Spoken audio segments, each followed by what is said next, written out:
Taxes? What?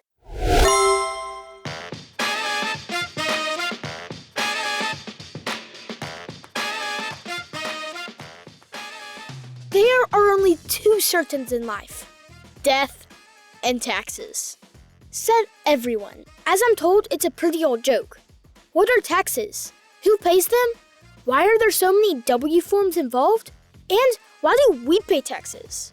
Oh, and who is Uncle Sam? Well, you're about to find out in this episode of the Cash Kid Podcast. The Cash Kid Podcast is underway.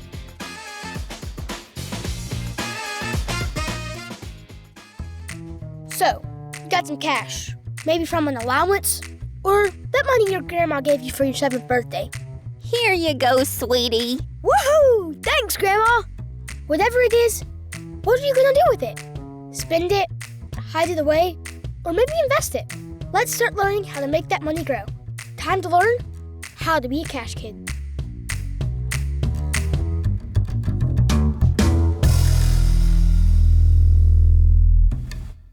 Okay, let's talk about taxes. I hear this topic causes a lot of anxiety in adults. I'm hoping we can educate my generation about it earlier to have a better understanding of it and maybe develop less anxiety.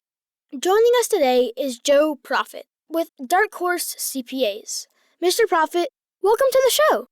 Hey, great to be here, Cash Kid. I very much appreciate the time, and I agree. If we can start talking about taxes younger, maybe I wouldn't have freaked out about them when I got to be an adult as well. Yeah, so welcome. And first off, tell us a little bit about yourself. Sure.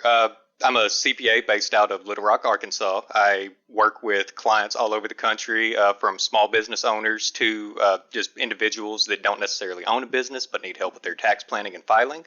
And the main thing for people that do what I do, basically the U.S. tax system is complicated, and sometimes you need a little bit of help when things get to be more than you can handle on your own. Yeah, what does Dark Horse CPAs do for its clients?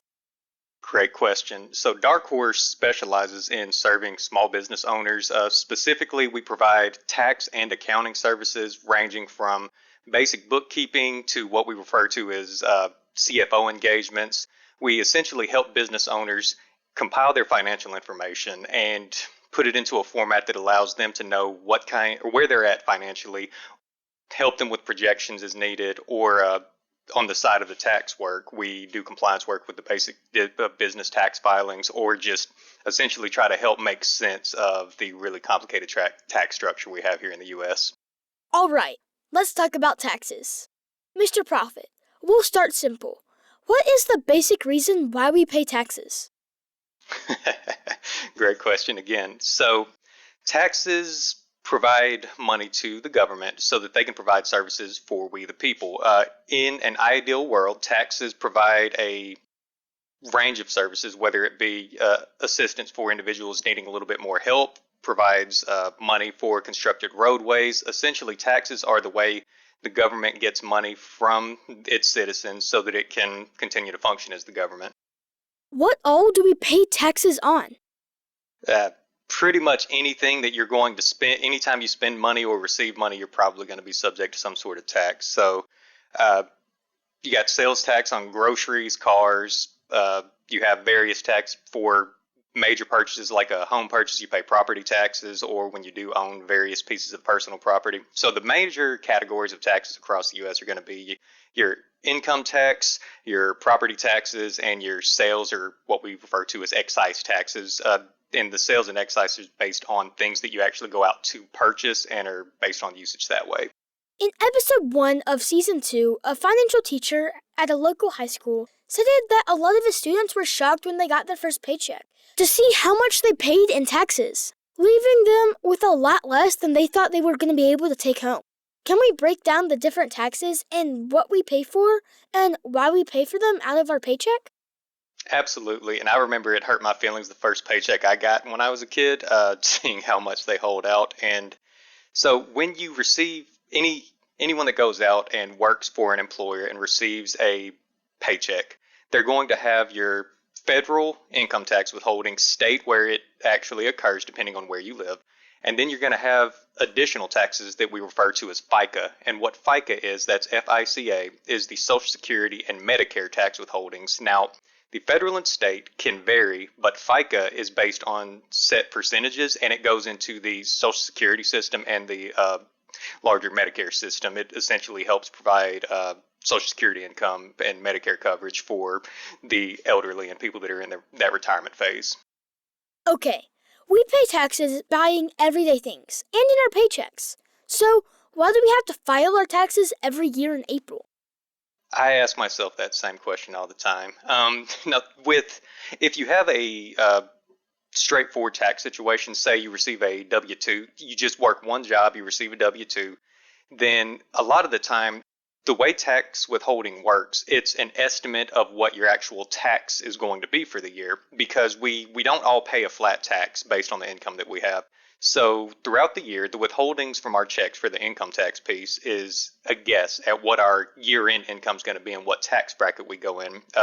Basically, the more income you make in the U.S., the higher your tax rate as the income level goes up. So we file tax returns at the end of the year to confirm exactly what our taxable income was for the year, to take advantage of any tax credits that are on there, to report any income that wasn't otherwise reported, say if you're self-employed or if you're operating a lawn mowing business, if you're wanting to make some extra money on there.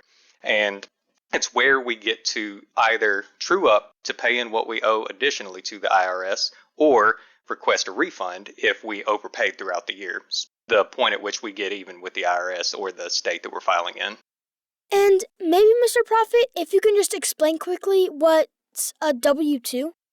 Right, gotcha. And just to clarify, a W-2 is a year-end tax form that goes out by the end of January every year for anyone that receives a paycheck from an employer. So if you go and work a part-time job, or if you're a full-time employee of a company, you're going to receive a W-2. So anyone that receives a regular paycheck with tax withholdings, you'll receive a W-2 at year-end, and that's what you use to file your taxes. Yeah, so are there tax benefits that teens and college students can take advantage of and that will allow us to get a bigger refund? That is a really good question. So with college students, if they are providing their primary support, there are various educational tax credits.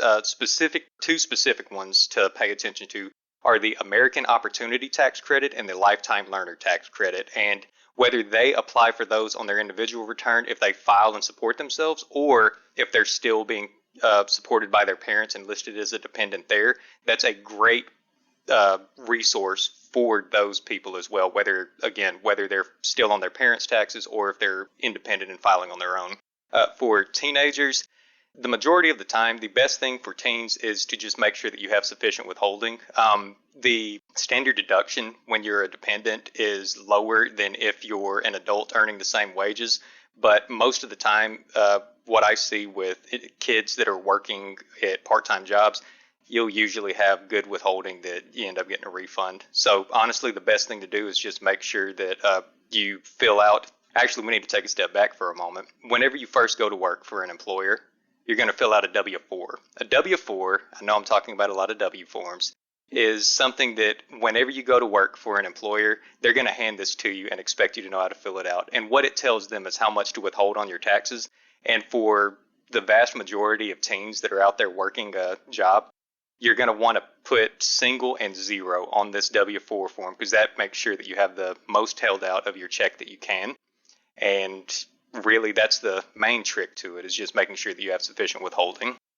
Do tax laws and regulations change a lot, making it harder for the everyday person to keep up with the rules? They can. So year after year, we'll have a few minor changes here and there. And every so often, we have a major overhaul of the tax system. There was one that occurred back in the 1980s, well before your time. But there was an additional big tax law change back in 2017.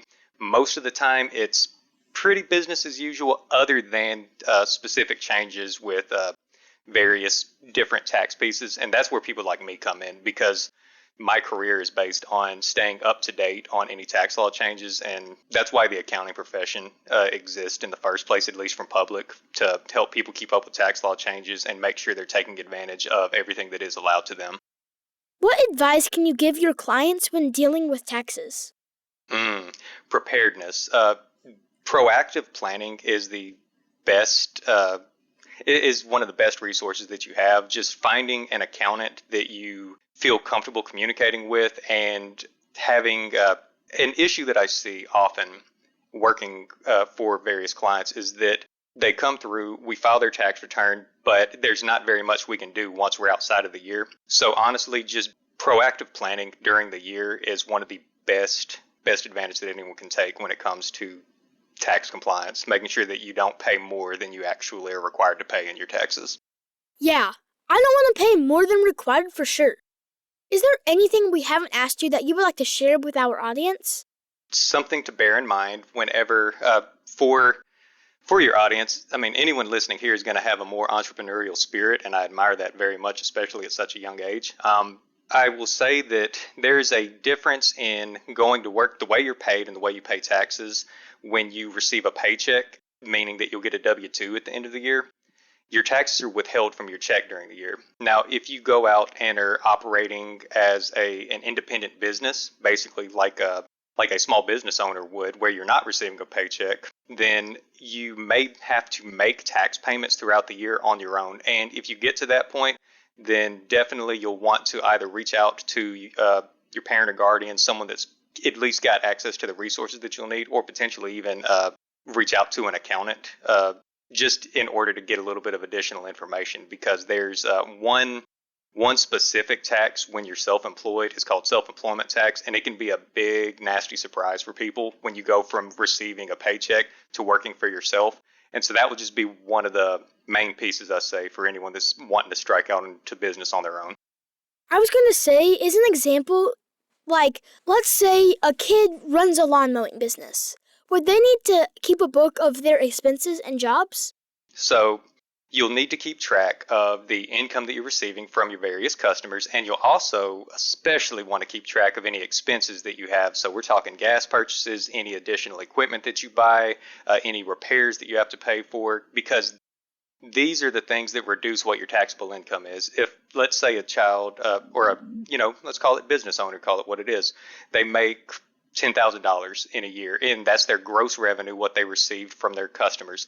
You'll want to have a listing of all of those expenses that you paid. Otherwise, you're going to end up paying tax on the full amount of that $10,000 that you made, even though that's not the money that you kept. You had $3,000 in expenses, so really you should only pay tax on $7,000. And great resources are out there for keeping track of your expenses. To start off with a smaller business like that, I recommend spreadsheets. Whether you prefer Excel, Google Docs, whatever your preferred spreadsheet platform, it will just make life much easier for you. And when it comes to expenses, you want to list who you paid, when you paid them, what it was for, and how much it was. And that's the kind of information that you'll send to your accountant at year end, and then they can put together your business filing. Mr. Profit, we appreciate your time and your expertise. Thank you for joining us on the Cash Kid podcast and advancing the financial knowledge of Cash Kids everywhere. Absolutely. It's been a great pleasure, and let me know anytime you want me to come back.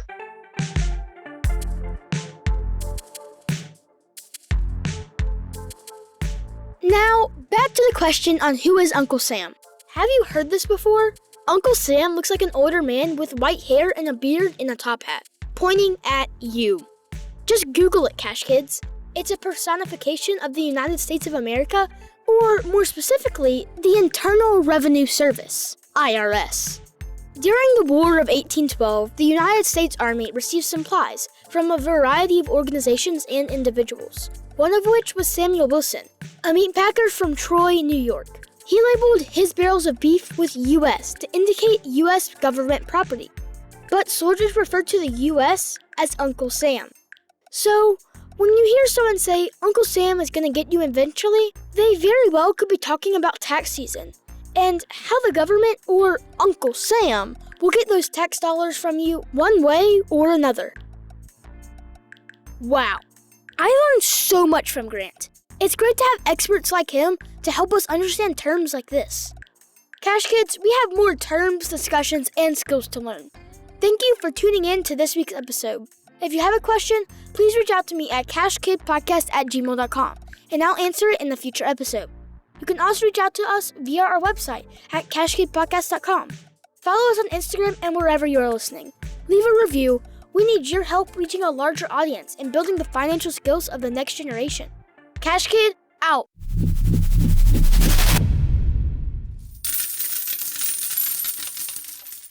The information presented represents the views and opinions of the guest. This podcast does not intend to provide personal investment advice. This content has been made for informational and educational purposes only. To make a full and informed investment decision, we advise you to speak with a financial advisor. And for kids, definitely your parents first before investing.